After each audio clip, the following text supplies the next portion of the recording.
Hello friends, welcome to defence matrix. तो ये चीज़ हम पहले भी रिपोर्ट कर चुके हैं कि अर्मीनिया द्वारा कहा जा रहा है कि वो इंडिया से कुछ Su-30 MKIs खरीद सकते हैं।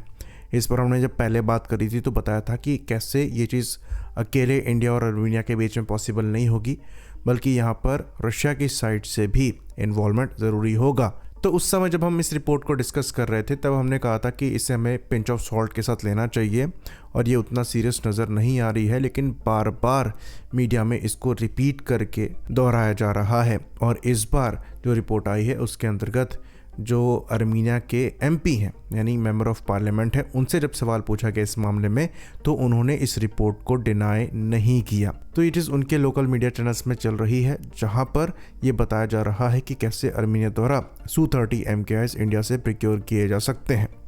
तो अर्मीनिया द्वारा पहले रशिया से ही Su-30 SM फाइटर परचेज किए गए थे, लेकिन ना वहाँ पर उनको प्रॉपर इसके वेपन मिल पाए, ना ही जो इनके टोटल ऑर्डर थे इनको डिलीवर हो पाए, क्योंकि रशिया यूक्रेन के बीच में लड़ाई चालू हो गई। तो कहा जाता है कि करीबन 8 Su-30 SM फाइटर अभी तक अर्मीनिया को कॉन्ट्रैक्ट साइन करने के बाद भी नहीं मिल पाए हैं, और इसलिए अब वो इंडिया की तरफ देख रहे हैं, जहाँ पर वो पहले अपने Su-30 SM को इंडियन वेपन से आर्म्ड करना चाहेंगे, क्योंकि यहाँ पर वेपन्स भी नहीं हैं इन प्लेटफॉर्म के।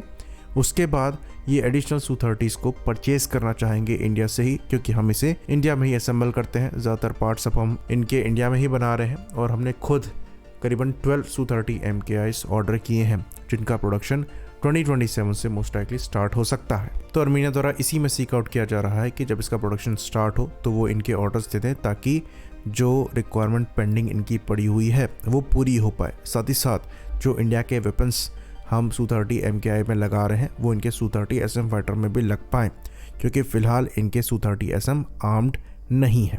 इससे जो लास्ट अर्मीनिया और अजरबैजान का कॉन्फ्लिक्ट हुआ था उसमें वो अपने Su-30 फाइटर्स यूज़ ही नहीं कर पाए, जबकि ये इनके लिए गेम चेंजर साबित हो सकते थे, क्योंकि अजरबैजान की जो एयरफोर्स है वो भी कोई बहुत स्ट्रांग नहीं है। इसलिए वो अब चाइनीज़ JF-17 को एक्वायर कर रहे हैं, जिनको असेंबल पाकिस्तान द्वारा किया जा रहा है। तो इसके काउंटर में अर्मीनिया की ये उम्मीद है कि जो Su-30 फाइटर वो पहले ही एक्वायर कर चुके हैं और उनके पायलट्स इन पर जो ट्रेन हो चुके हैं, अगर उन्हीं के नंबर बढ़ा लिए जाएं और इनके एडवांस वेरिएंट्स ले लिए जाएं तो ईजिली ये अजरबैजान के JF-17 को काउंटर कर सकते हैं। ऑल्दो एक पीस एग्रीमेंट हुआ है अर्मीनिया और अजरबैजान के बीच में, लेकिन जहाँ तक हमें जियोपॉलिटिक्स नज़र आती है उसको देखते हुए हम ये कह सकते हैं कि ये लॉन्ग लास्टिंग नहीं होगा, और ये चीज़ अर्मीनिया को भी समझ में आती है। इसलिए वो अपने आप को आर्म्ड कर रहे हैं और तैयारियों में उनके द्वारा कोई कमी नहीं छोड़ी जा रही है। बात करें Su-30 MKIs को Su-30 SM पर परचेज करने की, तो जैसा कि हमने पहले भी कहा था, दोबारा वही कहेंगे, रशिया के इन्वॉल्वमेंट के बिना ये नहीं हो सकता, क्योंकि अभी भी रशिया OEM है और ये इंडिया में लाइसेंस के अंतर्गत बनते हैं।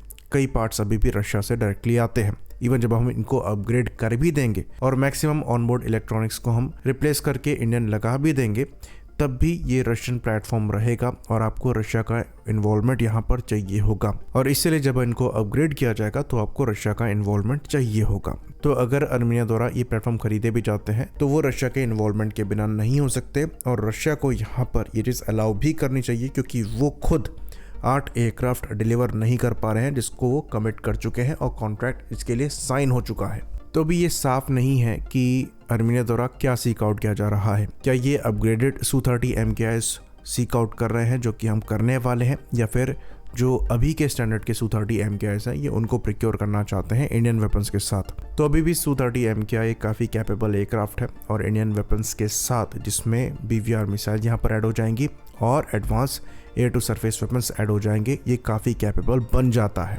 लेकिन अगर ये अपग्रेडेड Su-30 MKI की तरफ आगे बढ़ते हैं तो वो प्लेटफॉर्म इनको 2030 से पहले तो नहीं मिलने वाले, और वो भी तब जब इंडिया में Su-30 MKI के अपग्रेड को समय पर मंजूरी दे दी जाए, जिसके इंडिकेशन नज़र आ रहे हैं।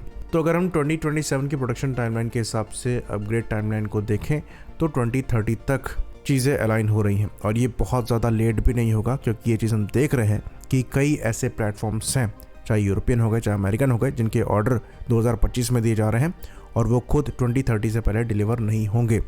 तो अगर अर्मीनिया द्वारा भी 2026 में भी इनके ऑर्डर दिए जाते हैं तो 2030 कोई बुरी टाइमलाइन नहीं होगी, और अगर अपग्रेडेड Su-30 MKI इनको मिल जाते हैं तो वो किसी भी रशियन Su-30 वेरिएंट से ज़्यादा बेटर होने वाले हैं। इस मामले में आर्मीनिया सही जगह आ रहा है। तो ये एक काफ़ी अच्छी न्यूज़ हो सकती है। कहा जा रहा है कि 8 से 12 Su-30 MKIs आर्मीनिया द्वारा प्रिक्योर किए जा सकते हैं, जिसके लिए वो करीबन $3 बिलियन खर्च करेंगे। तो ये देखना इंटरेस्टिंग होगा कि ये डील आगे चलकर साइन होती भी है या नहीं, और अगर ये साइन हो जाती है तो एक तरीके से LCA Tejas का भी यहाँ पर रूम खुल सकता है। आई होप इन्फॉर्मेशन यहाँ पर क्लियर रही हो। इसी बात पर इस वीडियो को हम खत्म करेंगे। लाइक करिए, सब्सक्राइब करिए। जय हिंद।